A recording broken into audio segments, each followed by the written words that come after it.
I think the combination of sort of far-right agitation on the streets, and far-right agitation on the streets is a part of British political culture, right? It's been there for a long time, not just in the 30s when there was kind of the British Union of Fascists and stuff, but kind of since, a sort of form of political expression, which is white anger, resentment, and often male kind of violence and firebombing, racist attacks, and kind of far-right thuggism that we're sort of familiar with. But something about that becoming, at the United Kingdom rally in particular, somehow sanitised so that there were families and children there. There were brown people there. And there were, never mind just exactly who was there, there were at least 100,000 people there.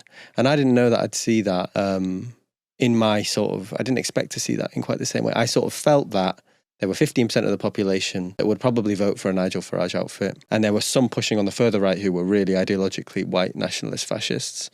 But that in the space in the middle, that there's kind of political contestation. And unfortunately, we've been losing that, and the Overton window has been shifting. Now I feel like many people are feeling politicized for the first sort of time in a way that's much more radicalized, much more radicalizing. And I worry about the energy that one feels on the street when they go out to that demonstration. It might be, for some of these people, I don't know, it might be one of their first sort of street demonstrations, which for probably both you and I was a formative moment where you sort of realize there are hundreds of thousands of people who think like I do, that this is wrong and can't go on. And the fact that they're having that feeling while being confronted with quite, committed fascists on a stage in the middle of central London is extremely troubling.